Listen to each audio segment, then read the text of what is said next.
الحمد لله رب العالمين. الحمد لله على نعمة الإسلام وكفى بها من نعمة، ثم الصلاة والسلام على المبعوث رحمة للعالمين محمد بن عبد الله وعلى آله وأصحابه ومن تبعهم بإحسان إلى يوم لا مرد له من الله. يا أيها الذين آمنوا اتقوا الله حق تقاته ولا تموتن إلا وأنتم مسلمون.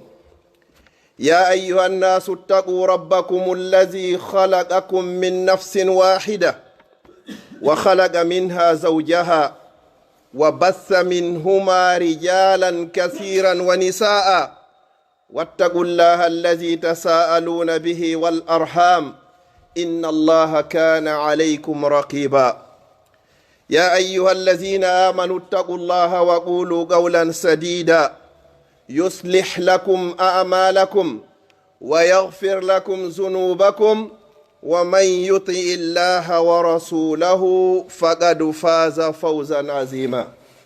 يا أيها الناس إنا خلقناكم من ذكر وأنثى وجعلناكم شعوبا وقبائل لتعارفوا إن أكرمكم عند الله أتقاكم. رزقني الله وإياكم تقوى الله عز وجل في السر والعلن يا رب العالمين، إنه ولي ذلك والقادر عليه. أيها المسلمون، أوصي نفسي وإياكم بتقوى الله عز وجل، فتقوى الله هو وصية الأولين والآخرين. قال سبحانه: ولقد وصينا الذين أوتوا الكتاب من قبلكم وإياكم أن اتقوا الله.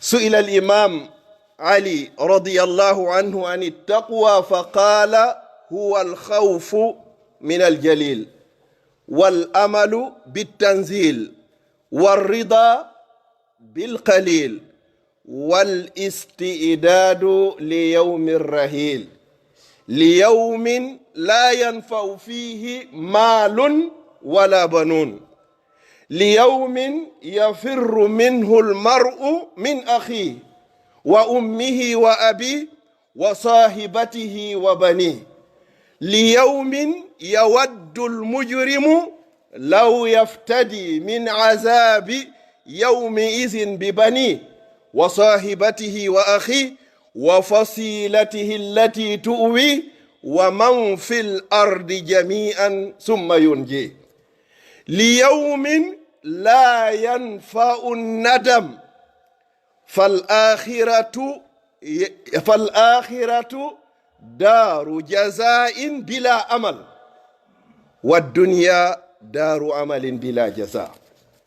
أيها المسلمون، يروي لنا أبا ذر رضي الله عنه وأرضاه عن النبي صلى الله عليه وسلم فيما يرويه عن الله تبارك وتعالى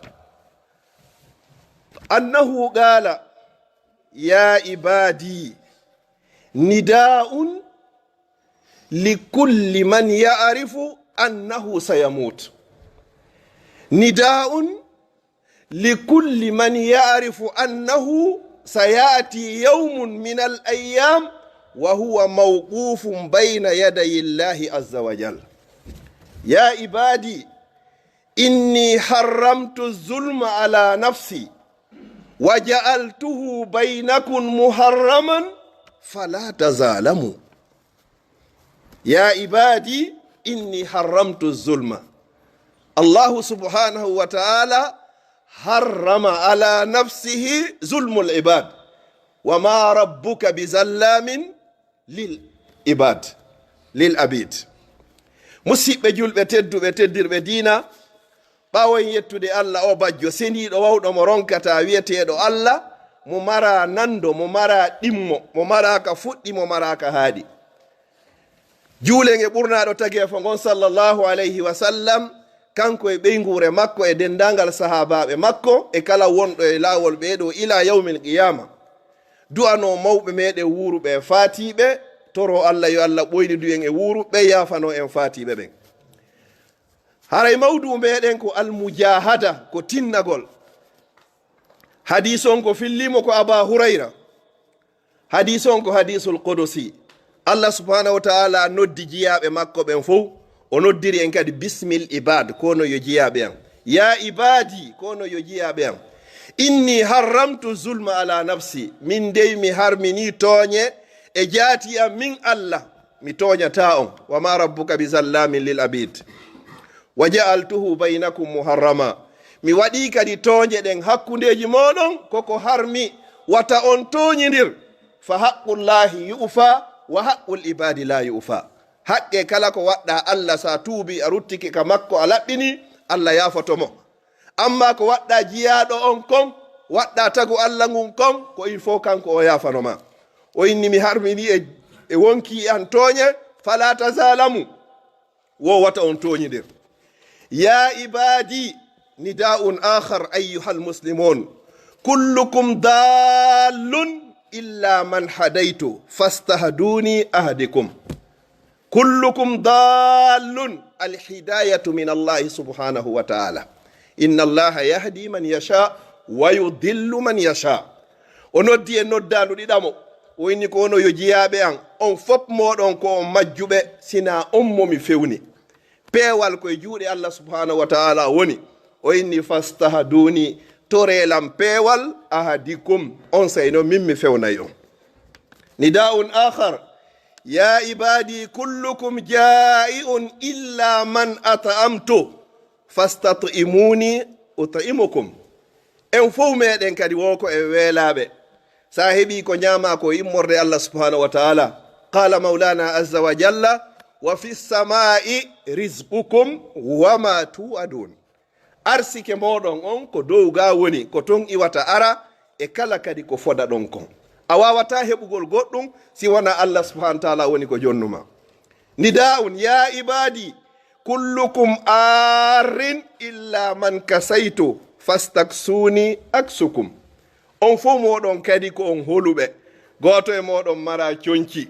komo mi holtini o wawata heɓude ɗi basenji e kaftaneji e ko wonɗo yiwde goɗɗo no watto fof ko si Allah subhanahu wa ta'ala on woni ko arsikuma ɗum non.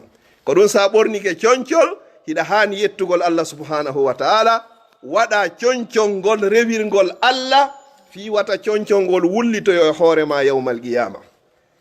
ya ibadi innakum tukhti'una bil-layli wan-nahar wa ana aghfiru dhunuba jami'a fastaghfiruni aghfiru lakum.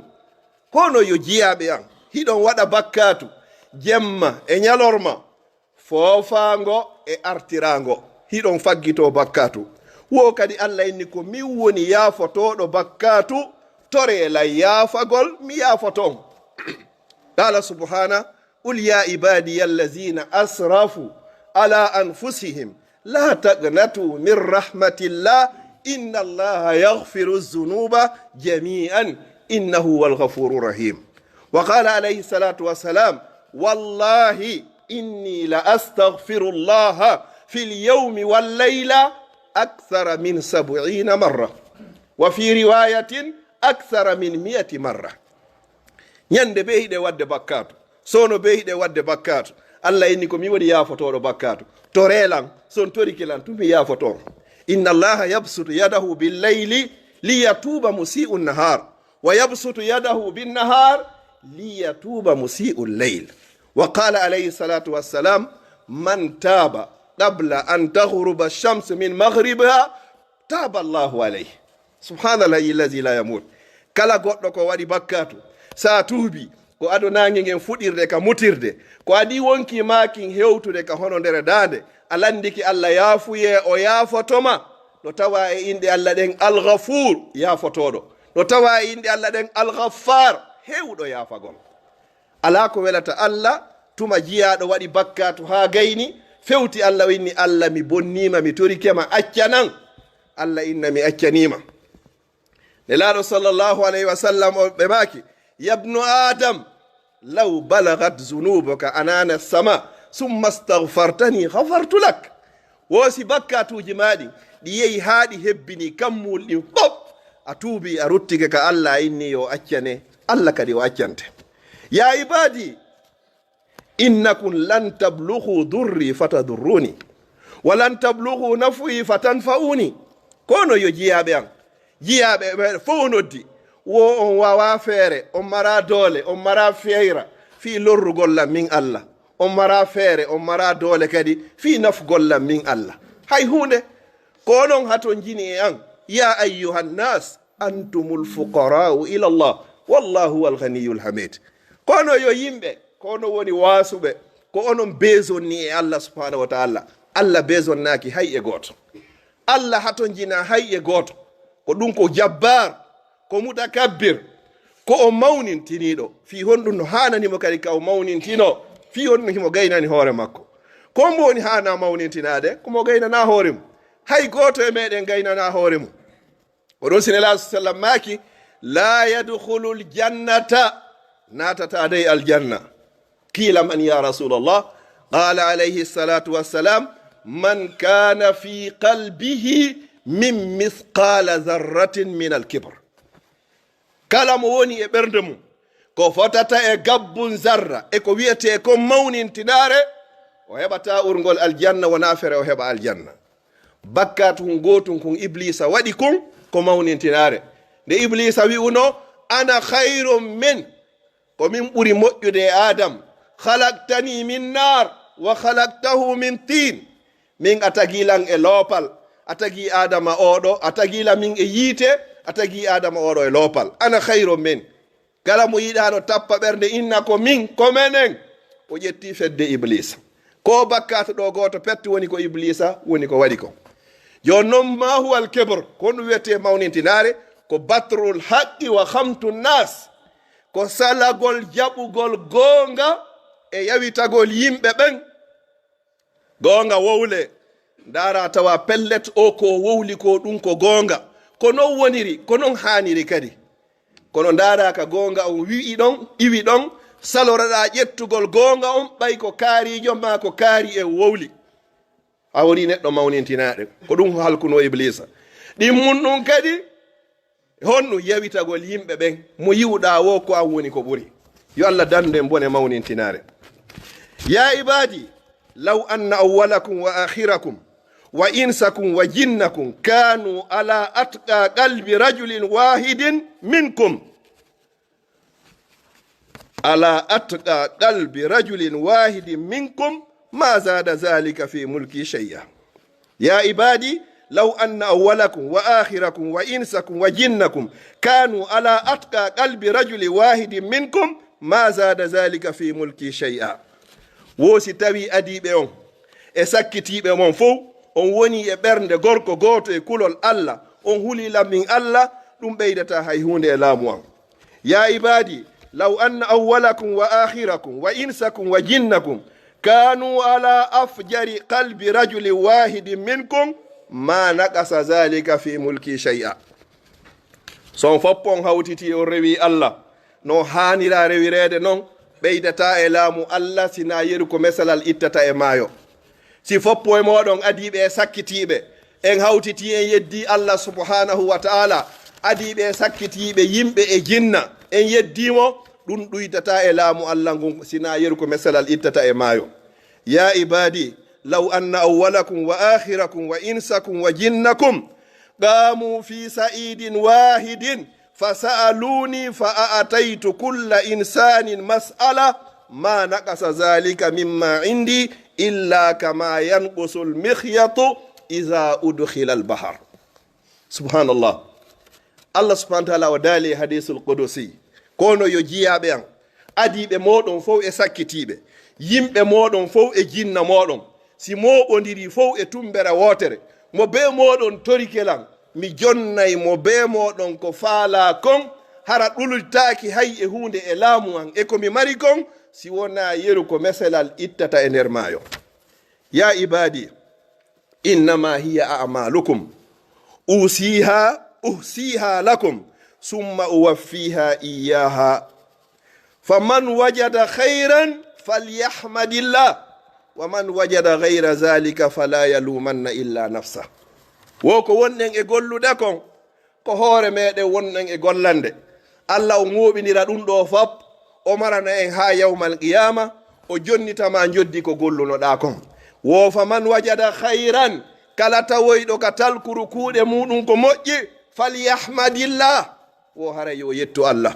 wa man wajada ghayra zalik kala tawoyɗo ton kadi hara hina ɗum ɗon fala yalumanna illa nafsa wata o feloy hayƴe goto nden ñande siwona hoore makko.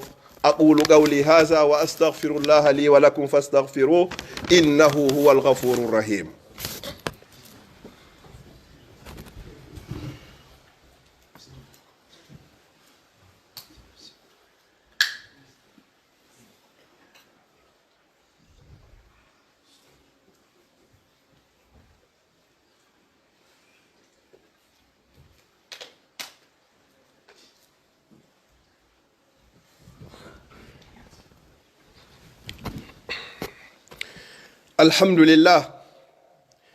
الحمد لله الذي بنعمته تتم الصالحات. الحمد لله على نعمة الإسلام وكفى بها من نعمة. الحمد لله الذي هدانا لهذا وما كنا لنهتدي لولا أن هدانا الله. ثم الصلاة والسلام على المبعوث رحمة للعالمين محمد بن عبد الله وعلى آله وأصحابه ومن تبعهم بإحسان إلى يوم أن يقول كل نفس نفسي نفسي.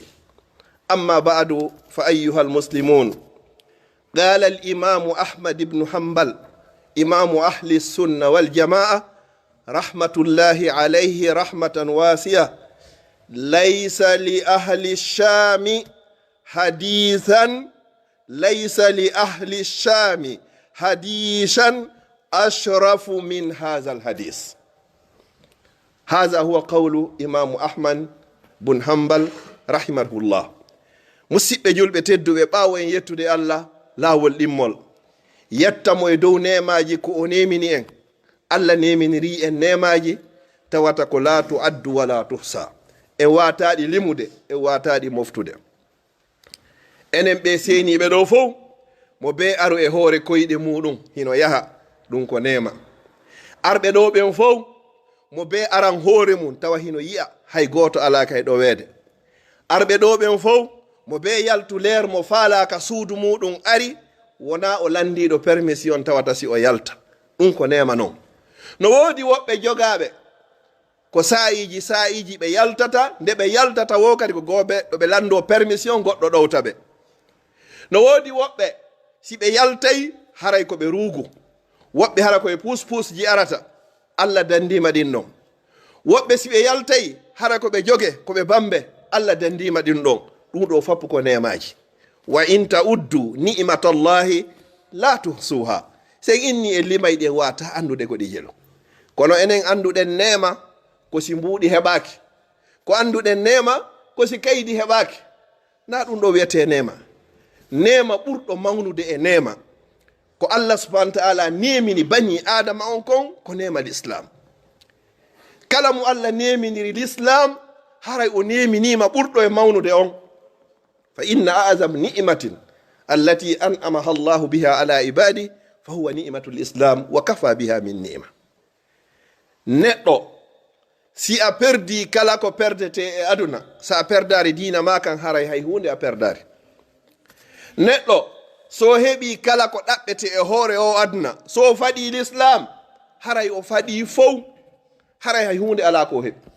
sabuna ko heɓoto ka aduna ɗo kon fow ko ɗo accete yahe sina diina ma kan.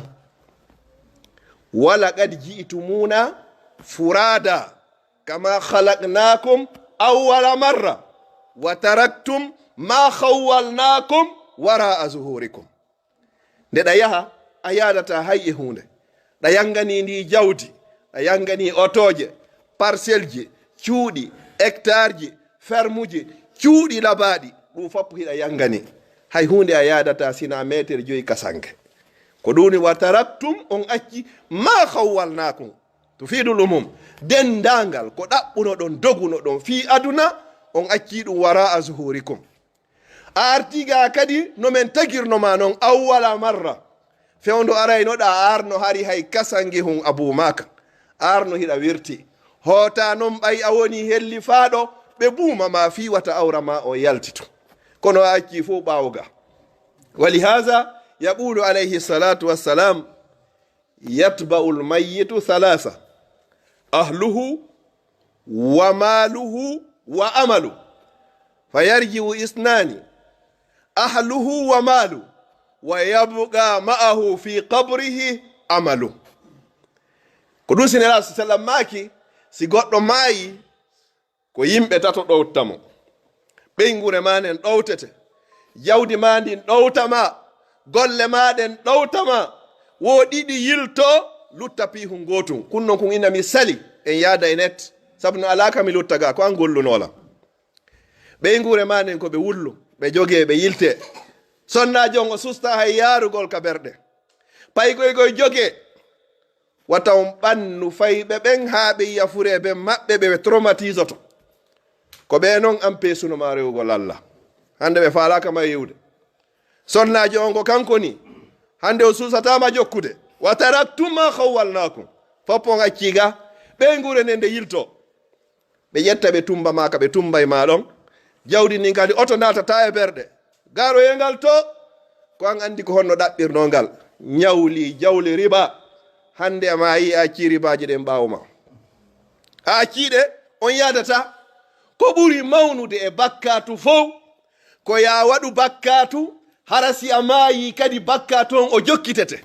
hara heɓata hay ka walɗa e nder kaburu ma goɗɗo maayi hino ñawli acci riba ɓawo muɗum famaza yaqulu li rabbi kon no wiyeyta joomi ma no woodi ka fowtoɗa kalla wa alfula ala ka fowtoɗa ñamande yoɓaka ga bani adama suusay ha suusa yawgol ñamulo ñamande nde duuɓi nogay e joyi o anda ko hunde tuma o mayata fa iza jaa ajaluhum la yastakhiruna sa'atan wala yastaqdimun allah inni to wo la yastati'una tawsiyatan wala ila ahlihim yarji'un si yehi ha hewti ɗon kadi tawata wawata hande kadi hay yahugol wayni to yo ɓeygure nden hande kadi lanni ka fokkuton ɗon ka fottuɗon ɗon haray ko ɗon yadata e mayde nden joni noon hiɗa acci ko accuɗa fof ɗiɗo fof hande kadi ɗe ñawle acci ɓawma goɗɗo so maayi hay si tawi ko yanɗo shahid